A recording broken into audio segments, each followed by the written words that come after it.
Hello my dears, this is Sarah from sheholdsdearly.com, and today I have a little friend with me. He may not make it through the whole video. I'm going to share with you 10 simple at-home Easter ideas.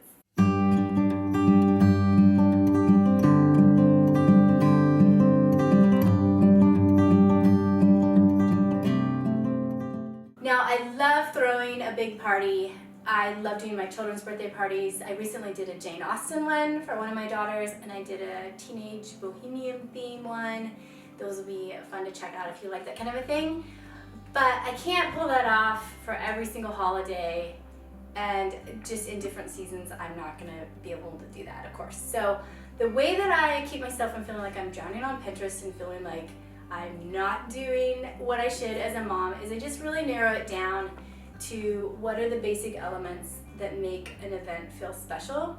Apart from the people and the love that is shared there, it's usually a decoration of some sort and some kind of a special food. So that's what we're going to focus on today. This year is 2020 and there's some drama going on in the world. So I am guessing we're going to be home for Easter. So I don't want to just do nothing that day. I want to make it special and beautiful, and I'm guessing we're probably going to be doing a live streaming of our church service. We're probably going to be wearing clothes that we have, and I have a favorite linen skirt with a crocheted bird on it that I'll probably be wearing. So that will still be special, but I wanted to do a little bit more creative things as well. So let's start with some decorations. So I made this little banner. I printed it off of the Ella Claire website. My friend Kristen does that blog, and so I'll link it here. You guys can make your own if you want. You just simply print it on cardstock,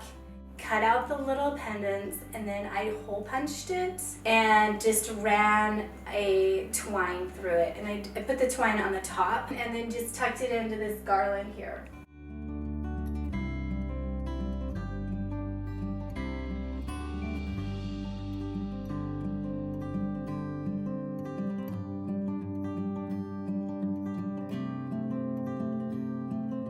Super simple, totally free. So I loved these green clipboards by Liz Marie, and you can just print off something from Pinterest and put those up on the wall. You can just do one, you can do a collection of them. She just took boring old clipboards that are like $1 a piece and painted them green, and I thought it turned out really pretty. For all of these ideas, I'm going to link them in the description below so you can actually go to their sites, and I always want to credit people's work too, but if there's a recipe or something, you can find it in the description. This third idea I really liked out there was to just take regular white eggs, not dyeing them, and you can print these sweet little vintage pictures on your printer. I also saw that you can print your own tattoos, like they make paper that's the temporary tattoo paper. That could be fun. But you tattoo them onto the eggs, or you can just print them on paper, cut them out, and then just take a little glue stick and make these really cute little Easter eggs. Number 4 would be to make your own bird's nests. I have a thing for bird's nests. I pretty much collect them, so if you don't want yours, send them to me. But you also can make your own, and I have a really good link on how to do that. And then my last decoration would be to make a felt flower wreath. This is really beautiful. I loved how it turned out, and you can make several different kinds of flowers and some little leaves if you have some felt at home, and put them together for a sweet little wreath for your wall. Okay, moving on to the special foods. So I don't have any Easter candy really. I decided to just make some. I had some white candy melts. I'm gonna show you real quick how I made these white chocolate Easter lollipops. Okay, so you're gonna need 2 different molds. I got both of these on Amazon, and the duckling one came with the little sticks for the lollipops, so you wouldn't need to buy those if you got the duckling mold. And then I just got some white candy melts. Now, if you've ever worked with candy melts, they can be a little bit finicky. I poured a bunch in a bowl, microwaved them according to the directions. Well, I tried according to the directions, but I screwed it up and I ended up getting them too hot. So if you've worked with these before, you will know what I'm talking about. I believe it's called freezing up, and I've done it with chocolate chips before too. So you get it too hot, because I wanted to actually just pour it into the mold. In my mind, like that was gonna be doable, but I got it pretty soft, and then I thought I just want to get it to where it's actually melted and I can pour with it. So I put it in the microwave a little bit longer, and that's when it got really hard. The first time I did that, I thought, oh, it just needs some water, or I just need to keep heating it. And if it goes from soft to hard candy melts, you have overheated it. So you don't want to heat it anymore, you want to cool it down. So it's backwards, but that's what's happened. So I ended up not being able to pour it into the molds, and I couldn't even scoop it with a spoon. I just took my finger and I like painted the inside of the mold where all the little feathers or like the little bunny ears were. I painted it to make sure that it was all even, and then I would just take chunks of the candy melt and press it in, and then I cleaned up the edges. It wasn't really hard, but it was just a little bit different path than what I thought. And then I put the sticks in, I put them in the fridge or freezer, and then you just flip over the tray and they just fall right out. So super cute. And then I got these little plastic bags at Joann's. I had to cut a couple inches off of them so that they weren't too long on the Lollipops, but that's fine. And so that's our little treat for Easter. Now I'm gonna give you 4 more that I just picked off Pinterest. So the number 2 idea for a special treat would be macarons.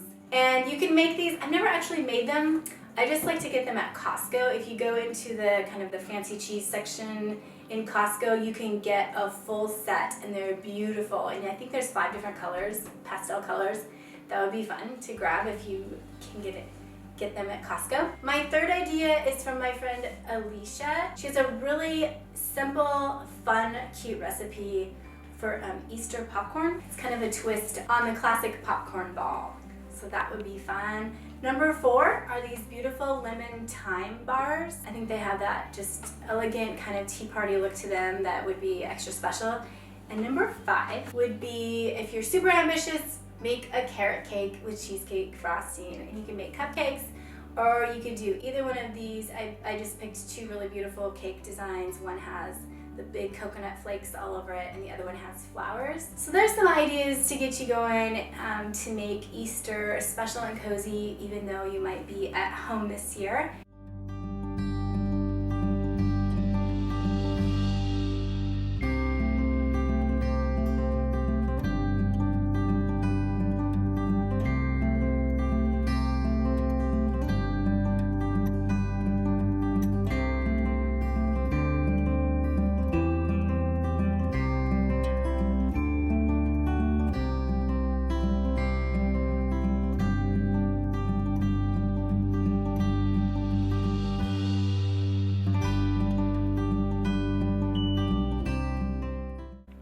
You got some fun ideas for Easter.